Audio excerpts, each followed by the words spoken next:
In 1981, I was 14 years old. My father bought me a computer, a small cheap computer. It costed 1,000 francs, and I learned to program. That is to say, in this time, I was actually very happy, but I had a sister who absolutely did not do what I asked her to do, and the computer was the opposite of my sister. It did what I asked it to do. From that moment on, I thought the computer was fantastic. I told myself I had to learn more about this thing. I learned to program, and in learning to program, I got skills that big companies didn't have, and I learned things that people didn't know how to do, particularly in terms of communication. There was an emerging technology called Minitel. And in fact, the companies that sold the creation of Minitel services did not know how to implement them. So with other young friends of my age, we worked for them at odd hours to create Minitel services for them. When I was about 18, I thought, why am I doing this through companies that are very nice, but why don't I do this full time? So I started creating companies. I did not study at all, which leads to some very funny jokes. Later, Pierre Berger used to tell me, Audrey, you have absolutely no culture. And so he would give me books with only a few pages, written in very large print, because he said, I'm sure you will be able to read this. I think he understood me very well. I'm not sure that being an entrepreneur was entirely in line with my parents' dreams. My father studied for 18 years after high school. I knew my father as a young student, so he studied law, medicine, and science.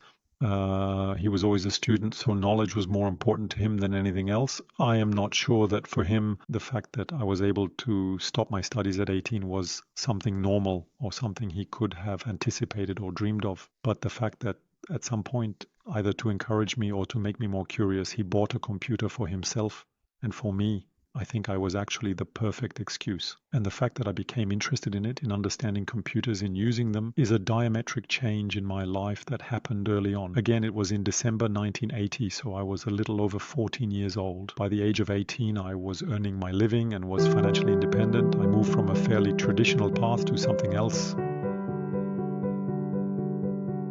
I have a fortune or a misfortune, which is to be systematically optimistic all the time. No matter what happens, always think that tomorrow will be better than today. This leads to some pretty particular things. I tend to forget bad experiences, and it makes me believe in the most unlikely things. I think I am the most naive person on earth. People have always thought the opposite, but every time I see an entrepreneur who is convinced that they are going to create the biggest company in the world next week, I believe them, and I want to invest in them. So I have always had this optimism, which I think is an incredible blessing. Because if you are not optimistic about tomorrow, it is difficult to create and do things. It has always allowed me to do disproportionate things that have not always worked out. And what's more, when they don't work, my brain erases them. The thing is incredible. I thank my parents for giving me this brain. Of course, I believe that we learn from our mistakes, consciously or unconsciously, but I do not want to remember them. And I always feel that tomorrow will be better than today. There is an incredible thing. The day the lockdown began during the COVID crisis, I thought every day for 3 months that the next day would be the last day of the lockdown. And it is not because our politicians were telling us one thing or another. I was convinced that the next day the lockdown would be over and we would all go back to work normally, which is a joke to those around me. And of course, on the day it happened, I told them, see, I told you. Yes, but come on, you've been telling us that for 3 months. But the thing was there. So I always have this optimism, no matter what the news is, no matter how bad it is. I always feel that it will turn out well or that it will end well. Sometimes I see people or entrepreneurs I can meet who have a bleak vision of tomorrow. And if you are not optimistic that you can create something big and incredible, you have no chance of success. So try to dream bigger than what is humanly possible. And that seems super important to me. So it is always about trying to take it into something bigger and with a lot of optimism. That is, not to get stuck in a micro-subject, but to be able to expand it into something big. I try to give people a chance, no matter who they are, no matter what they have done. I don't really care about people's CVs. It seems that the older I get, the more bourgeois I become, and the more I pay attention to people's CVs. I hope that is not true, but if people say it, it must be starting to be true, so it is not good. There are companies I know where you go through 30 interviews before you are hired and you get your chance, and I prefer to hire someone very quickly and tell them, okay, if it doesn't work out in 3 months, we'll part ways. It's not a big deal. So maybe I have a reverse view of finding someone, spending less time on selection and more time trying to do something real. If you take Free, it was created with 5 people I recruited on the internet, so there were no interviews. I saw what they were doing on the internet at the time. It was a very small internet, but I saw what they were doing online, what excited them. And from that moment on, I selected based on criteria that may not be completely objective, but that worked for me. Then it went pretty well, so we must not have made too many mistakes. So probably the thing I am most proud of in my journey is that together with my colleagues here, we have returned billions or tens of billions of euros of purchasing power to the French. That's something. There was a former economy minister who said that we had done more for the purchasing power of the French than they had done in 5 years, or than any other government had done in 5 years. I thought that was fantastic. So I thank them for that incredible publicity. I think we are very proud of that, very proud that we have collectively broken monopolies. Again, it is a question of recognizing that there are monopolies in certain places, that these monopolies are a burden on the French or in other countries, and how we are able to break them. The concept of trust, as I always tell my children, is something that is easy to give, but even easier to take away.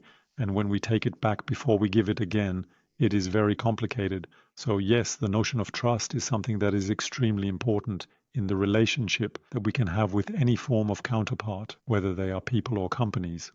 We are operators and we have 22 or 23 million subscribers.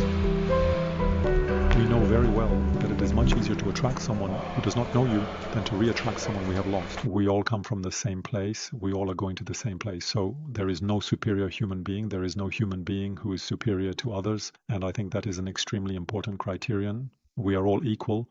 And it is not just a phrase. It means we are all made of the same stuff. There are no superior beings and inferior beings. The Pope or the president of a country is not superior to the man who sweeps or cleans my office every day. So I think we are all equal. Probably when I get older, when I become more bourgeois again, I might be less than I used to be. I hope not, but I think life has taught me incredibly well that the advice given to me by a taxi driver has the same value as the advice given to me by a company that has spent 1,000 hours on a particular subject, because they each have a different perception, and perhaps sometimes the instant perception is more accurate and fairer than the deeply studied version.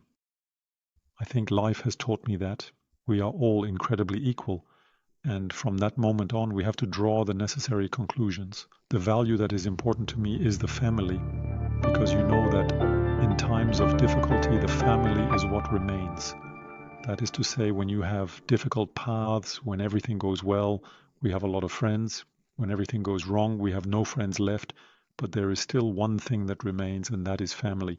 And I think that is very important. I am always in admiration when I see mothers in court defending a son or a daughter who has done something incredibly stupid, completely unforgivable. You always see the mother explaining how lovely her son is, how he could not have done that. And I think that connection is an incredible connection. For me, it is something extremely important.